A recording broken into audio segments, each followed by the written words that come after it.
கதையின் பெயர் வரமடி நீ எனக்கு. அத்தியாயம் 5. அப்புறம் அரவிந்த், சாரி, என்னதான் இருந்தாலும் உன் ஃப்ரெண்ட்ஸ் உன்னால் அவங்களும் படிக்க மாட்டாங்கன்னு சொல்லியிருக்கக்கூடாது என்றார். சார், நீங்கள் என்கிட்ட சாரிலாம் கேட்க வேண்டாம். நீங்கள் மட்டும் அன்றைக்கி என்னை திட்டலேன்னு நான் இவ்வளோ மார்க் வாங்கியிருக்க மாட்டேன்ல சார் இன்றைக்கு. அதுவும் இல்லாமல் நீங்கள் என்னோட நல்லதுக்காக தானே திட்டினீங்க என்று அரவிந்த் கூறினான். வருண், விஷ்ணு, நீங்கள் 2 பேரும் நல்ல விஷயம் பண்ணியிருக்கீங்க. உங்களுக்காக தான் அவன் ஒழுங்காக படித்து நல்ல மார்க் வாங்கியிருக்கான் என்றார். இல்லை சார், நாங்கள் 2 பேருமே எதுவுமே செய்யலை. அவன் தான் எங்கள் கூட சேர்ந்து படித்தான் சார் என்று விஷ்ணு கூறினான். அதற்கு அரவிந்த், இல்லை சார், அவங்க 2 பேர் தான் எனக்கு சொல்லி தந்தாங்க என்றான். நாங்கள் சொல்லி தந்தாலும் அவன் தான் சார் படித்தான் என கூறினான் வருண். ஆக மொத்தம் 3 பேரும் ஒருத்தர் விட்டு தர போகிறதில்ல, அப்புறம் என்ன, விடுங்க என்றார் ஆசிரியர். நீங்கள் 3 பேரும் இதே மாதிரி நல்ல நண்பர்களாக உங்கள் வாழ்க்கை முழுதும் இருக்கணும். ஒருத்தருக்கு ஒருத்தர் உதவியாக இருக்கணும் என்றார் ஆசிரியர். 3 பேரும் நல்லா படிக்கணும் என்று கூறிவிட்டு, அரவிந்த், நீ உன்னோட இடத்துக்கு போய் உட்காரு என்றார் ஆசிரியர். அந்த பாடவேளை முடிந்ததற்கான பள்ளியின் மணி அடித்தது. சரி, எல்லாரும் உங்கள் பேப்பரை பார்த்துட்டு ஏதாச்சும் டோட்டல் மிஸ்டேக் இருந்தால் மட்டும் பார்த்து வைங்க, நான் நெக்ஸ்ட் ஹவர் வரேன் என்று கூறிவிட்டு ஆசிரியர் சென்று விட்டார். அரவிந்த் வருண் மற்றும் விஷ்ணுவின் அருகில் சென்று அமர்ந்தான். ஏய், எங்கே உன் பேப்பர் காட்டு என்று வருண் கேட்டான். வருணிடம் தன் தேர்வுத்தாளை அரவிந்த் கொடுத்தான். வருண் அரவிந்தின் தேர்வுத்தாளை வாங்கி விஷ்ணுவிடமும் காண்பித்தான். இருவரும் வருணின் தேர்வுத்தாளை பார்த்துவிட்டு மிகவும் ஆனந்தம் அடைந்தனர். ஹே, சூப்பர்டா, நல்ல மார்க் வாங்கியிருக்க என்று விஷ்ணு கூறினான். ஆமாடா, நல்ல மார்க் வாங்கியிருக்க, இதே மாதிரி இனிமே படி என்று வருண் கூறினான். எனக்கு இந்த மார்க் வாங்கினதை விட நீங்கள் கடைசி வரைக்கும் இதே மாதிரி ஃப்ரெண்ட்ஸாக இருக்கணும்னு சொன்னார்ல, எனக்கு அவர் நம்ம ஃப்ரெண்ட்ஷிப்பை பற்றி புரிஞ்சுக்கிட்டது தான் ரொம்ப ஹாப்பியாக இருக்குது என்றான் அரவிந்த். அவர் நல்லவர் தாண்டா. அவர் செஞ்சது தப்புன்னு தெரிஞ்ச உடனே நீ எவ்வளோ சின்ன பையன் கூட யோசிக்காமல் அவர் உங்ககிட்ட சாரி கேட்டார் இல்லடா என்று விஷ்ணு கூறினான். ஆமாம் விஷ்ணு என்று அரவிந்த் மற்றும் வருண் அதனை ஆமோதித்தனர். இவர்களுக்குள்ளும் மற்ற நண்பர்கள் போல சண்டை வரும். ஆனால் ஒரு சண்டையின் பின் மற்றொரு சண்டையுடனே அவர்களின் நட்பும் தொடரும். 10ஆம் வகுப்பில் நல்ல மதிப்பெண் பெற்று தேர்ச்சி பெற்றனர் மூவரும். 11ஆம் வகுப்பிலும் மூவரும் ஒரே வகுப்பை தேர்வு செய்து அதிலும் ஒன்றாகவே படித்தனர். 12ஆம் வகுப்பிலும் மூவரும் நல்ல மதிப்பெண் எடுத்து தேர்ச்சி பெற்றனர். அடுத்து என்ன படிக்கப் போகிறீர்கள், எந்த கல்லூரியில் சேர விரும்புகிறீர்கள் என்று பெற்றோர் 4வரும் கேட்டனர். அதற்கு மூவரும் தாங்கள் ஒரே கல்லூரியில் ஒரே துறையை தேர்வு செய்து படிக்கப் போவதாக கூறினர். பெற்றோர் 4வரும் அதனை ஒப்புக்கொண்டனர். அவர்கள் கூறியது போலவே மூவரும் ஒரே கல்லூரியில் ஒரே துறையை தேர்வு செய்து படிக்க தொடங்கினார்கள்.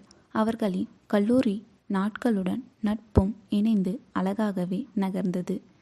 கல்லூரி நாட்களில்தான் வெட்டிங் ஈவென்ட் மேனேஜ்மெண்ட் எடுத்து நடத்த வேண்டும் என்பதை முடிவு செய்தனர்.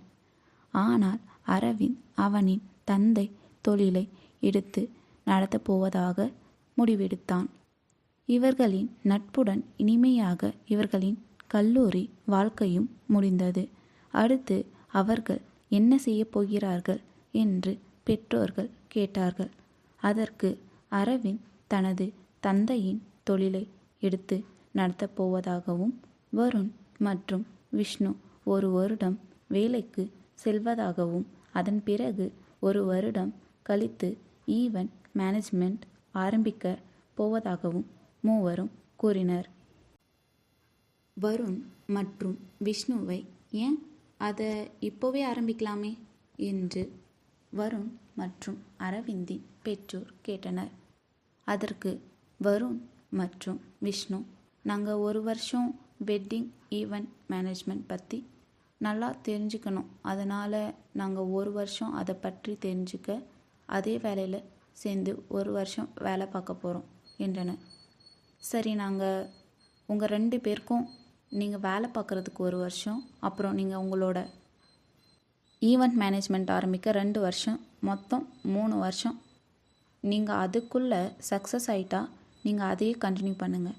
அப்படி இல்லைன்னா நீங்கள் 2 பேரும் கடையை வந்து பார்த்துக்கணும் என்றார் வருணின் தந்தை தனச்சந்திரன். அப்படி உங்களுக்கு கடையை பார்த்துக்க பிடிக்கலனா அரவிந்த் கூட சேர்ந்து பிஸ்னஸ் பண்ணணும் என கூறினார் அரவிந்தின் தந்தை சிவராஜ். இந்த 2 கண்டிஷனுக்கு நீங்கள் ஓகே சொன்னால் எங்களுக்கும் நீங்கள் சொன்னதுக்கு ஓகே என்று பெற்றோர் அனைவரும் கூறிவிட்டனர். சிறிது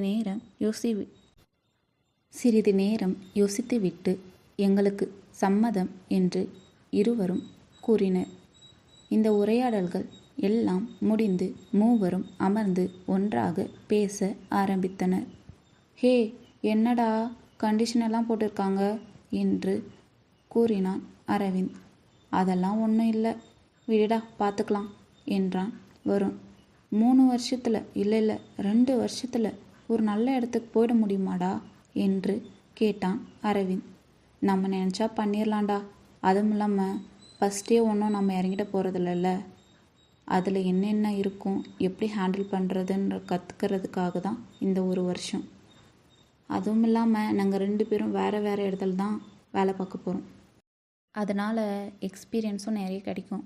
அதை வச்சு ஸ்டார்ட் பண்ணால் நல்லா தான் போகும் என கூறினான் விஷ்ணு. ஆனால் ஒன்று அரவிந்த், நீயும் எங்கள் கூட சேர்ந்து ஈவெண்ட் மேனேஜ்மெண்ட்டுன்னு வந்திருந்தா வச்சுக்கோயேன், அவ்வளவுதான். அம்மா அப்பா 4 பேருமே ஒத்துக்கிட்டே இருந்திருக்க மாட்டாங்க என்று வருண் கூறினான். ஆமாம், இப்பயே பார்த்தல்ல, கண்டிஷனெல்லாம் பலமாக இருக்குது என்று விஷ்ணு கூறினான். உங்களுக்கு அது பிடிச்சிருந்துச்சு, நீங்கள் அதை சூஸ் பண்ணீங்க. எனக்கு இது பிடிச்சிருக்கு, அதனால் நான் இதை சூஸ் பண்ணேன், அவ்வளோதான் என்று அரவிந்த் கூறினான். அரவிந்த் அவனின் தந்தையின் தொழிலை எடுத்து திறம்படையாக நடத்தி வந்தான். வருண் மற்றும் விஷ்ணு வேலைக்கு செல்ல ஆரம்பித்தனர். இவ்வாறு 1 வருடம் கழிந்தது. 1 வருடம் கழித்து நால்வரின் முன்னும் வருண் மற்றும் விஷ்ணு வந்து நின்றனர். நாங்கள் ஈவெண்ட் மேனேஜ்மெண்ட் ஸ்டார்ட் பண்ண போகிறோம் என்று பெற்றோர் 4வரிடமும் கூறினார்கள். அதுக்கு நாங்கள் ஏற்கனவே சொன்னது தான், இன்னும் 2 வருஷம் உங்களுக்கு டைம். உங்களோட பிஸ்னஸ் நல்லா போச்சுன்னா ஓகே, அப்படி இல்லைனா டெக்ஸ்டைல்ஸ் இல்லைனா அரவிந்த் கூட சேர்ந்து நீங்கள் தொழிலை பார்க்கணும் என்று சிவராஜ் கூறினார். இப்பையும் கேட்குறேன், இந்த கண்டிஷன் உங்களுக்கு ஓகேவா என்று தனச்சந்திரன் வினவினார். எங்களுக்கு ஓகே தான் என்று இருவருமே பதிலளித்தார்கள். சரி, முதலீடு என்ன செய்ய போகிறீங்க என்று சிவராஜ் கேட்டார். நாங்கள் இந்த 1 வருஷம் வேலை பார்த்தோம்ல, அந்த பணத்தை சேர்த்து வச்சுருக்கோம். அந்த பணத்தை முதலீடாக வச்சு தான் ஆரம்பிக்க போகிறோம் என்று விஷ்ணு கூறினார். அதுவே சரியாக போகுமா என்ன என்று தனச்சந்திரன் கேட்டார். சரியாக போகும்பா என்று வருண் கூறினான். எவ்வளோ வச்சுருக்கீங்க என்று சிவராஜ் வினவினார். 2.5 லட்சம் வச்சுருக்கோம் அங்கிள் என்று விஷ்ணு பதிலளித்தான்.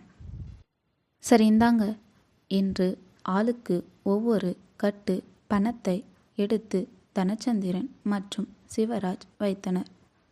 இதில் மொத்தம் 2 லட்சம் ரூபாய் இருக்குது, இதையும் சேர்த்து வச்சுக்கோங்க என்று தனச்சந்திரன் கூறினார்.